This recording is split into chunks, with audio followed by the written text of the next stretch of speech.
സതീശന്റെ ആ ഗോൾവാൾക്കർ ചിത്രത്തിന്റെ മുന്നിലെ കുനിഞ്ഞു നിൽപ്പ്, അതിനെക്കുറിച്ച് ആർ.വി. ബാബു എന്ന ഹിന്ദു ഐക്യവേദി നേതാവ് കൂടുതൽ വെളിപ്പെടുത്തലുകൾ നടത്തിയിട്ടുണ്ട്. ആരാണ് ശാഖ നിറങ്ങിയതെന്നും 2006-ലും 2001-ലും തെരഞ്ഞെടുപ്പ് വിജയിക്കാൻ വേണ്ടി RSS നേതാക്കന്മാരെ നേരിട്ട് പോയി കണ്ട് അവരുടെ കാലിൽ കുഴമ്പിട്ട് തിരുമ്മി രാവിലെ മുതൽ വൈകുന്നേരം വരെ ഇരുന്ന് സതീശൻ വോട്ട് കച്ചവടം നടത്തിയെന്ന് ആവർത്തിച്ച് ആ ഗോൾവാൾക്കർ ജയന്തിയോടനുബന്ധിച്ച് നടന്ന പരിപാടിയും അതല്ലാതെ നിരവധി പരിപാടികളിൽ സതീശൻ പങ്കെടുത്തിട്ടുണ്ടെന്ന് ആ വെളിപ്പെടുത്തൽ വന്നിട്ടുണ്ട്. ഒന്ന് കേട്ടെ. 2006 പരിപാടിയിൽ പങ്കെടുത്തിട്ടില്ല എന്ന് ഫോട്ടോ ഉൾപ്പെടെ കാണിച്ച സമയത്തും നിഷേധിക്കുകയാണ് ചെയ്തത്. സതീശൻ ഇന്നലെയല്ലേ ഞാൻ പങ്കെടുത്തു എന്ന് പറയുന്നത്?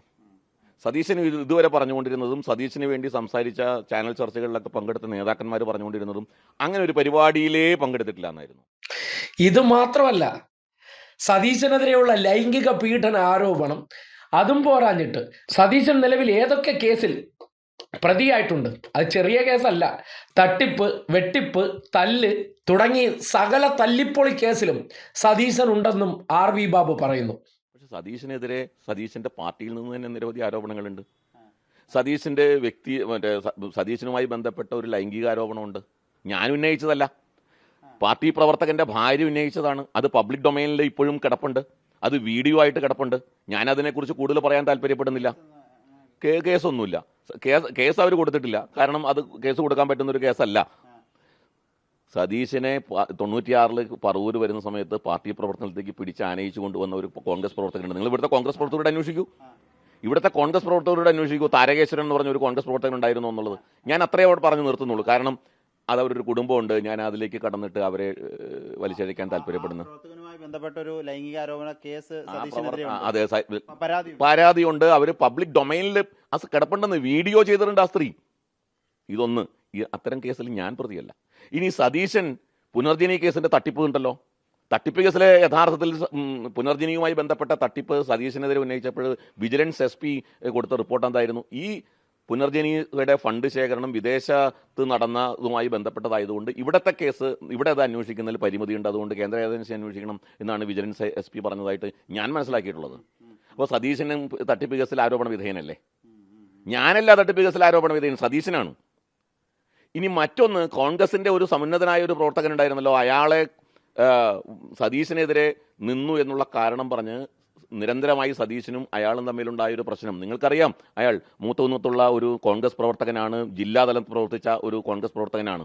അയാളെ തല്ലി കൊലപ്പെടുത്താൻ ശ്രമിച്ചു എന്ന് പറഞ്ഞൊരു കേസ് ഇപ്പോൾ ഹൈക്കോടതി നിൽക്കുന്നുണ്ടല്ലോ.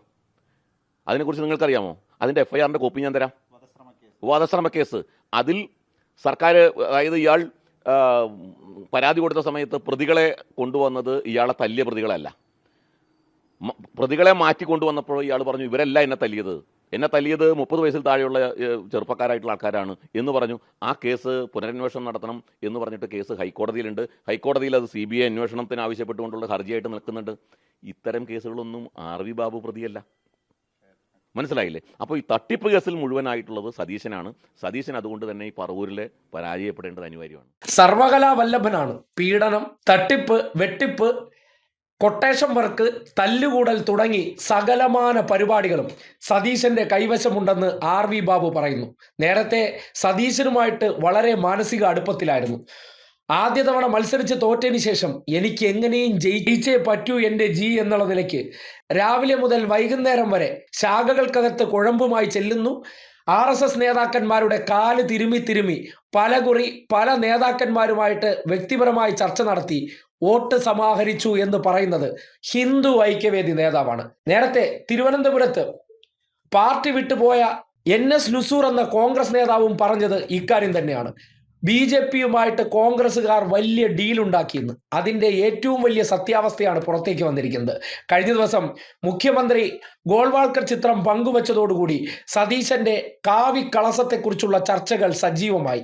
അതിനു പിന്നാലെയാണ് ആർ.വി. ബാബു പറഞ്ഞ കാര്യത്തെ സംബന്ധിച്ച് സതീശൻ ആർ.വി. ബാബുവിനെ തട്ടിപ്പുകാരനാണ് എന്ന രീതിയിൽ ചിത്രീകരിക്കാൻ ശ്രമിച്ചതോടെ ആർ.വി. ബാബു അദ്ദേഹത്തിന്റെ കൈവശമുണ്ടായിരുന്ന പഴയ ഭാണ്ഡക്കെട്ട് കൂടി അങ്ങ് അഴിച്ചു. അപ്പോൾ ശാഖനിരങ്ങൾ ഒരു തവണയായിരുന്നില്ല, പലതവണ എല്ലാത്തരം പരിപാടികൾക്കും ശാഖയിലേക്ക് സതീശനെ ക്ഷണിക്കുമായിരുന്നു. സതീശൻ അതിലെല്ലാം പങ്കെടുത്തിരുന്നു എന്ന് കൃത്യമായി പറയുകയാണ്. ഒരു ഘട്ടം കഴിഞ്ഞപ്പോൾ ഇപ്പോൾ ന്യൂനപക്ഷ വോട്ടാണ് തനിക്ക് കിട്ടേണ്ടത്, ന്യൂനപക്ഷ വോട്ടുകൾ കിട്ടിയാലേ അധികാരത്തിൽ വരാൻ പറ്റൂ എന്ന് തിരിച്ചറിഞ്ഞപ്പോൾ തനി വർഗീയവാദിയായിട്ടുള്ള വ്യക്തി ഉടനടി മറുകണ്ഠം ചാടി. അദ്ദേഹം ഷാഫി സുഡാപ്പി സംഘത്തിനും മൗദൂദി ജമാഅത്ത് ഇസ്ലാമി സംഘത്തിന്റെയൊക്കെ വക്താവായിക്കൊണ്ട് ഇപ്പോൾ നടത്തിക്കൊണ്ടിരിക്കുന്ന പ്രവർത്തനം ഇന്നലകളിൽ അദ്ദേഹത്തിന് നിയമസഭയിലെത്താൻ പാലമായി RSSനെ ഉപയോഗിച്ചു. മുഖ്യമന്ത്രി കസേരയിലെത്താൻ കൂടുതൽ സൗകര്യം ന്യൂനപക്ഷ വർഗീയതയാണ് തിരിച്ചറിഞ്ഞിട്ട് ആ മേഖലയിലേക്ക് എടുത്തു ചാടുമ്പോൾ ഇന്നലകളിൽ സതീശൻ ഓരോ വർഗീയ പാർട്ടിയെയും തൻ്റെ കാര്യം കാണാൻ വേണ്ടി എങ്ങനെയാണ് സുഖിപ്പിക്കുന്നത് എന്നതിൻ്റെ തെളിവ് കൂടിയാണ് RV ബാബുവിൻ്റെ ഈ പ്രതികരണമെന്ന് പറയേണ്ടി വരികയാണ്.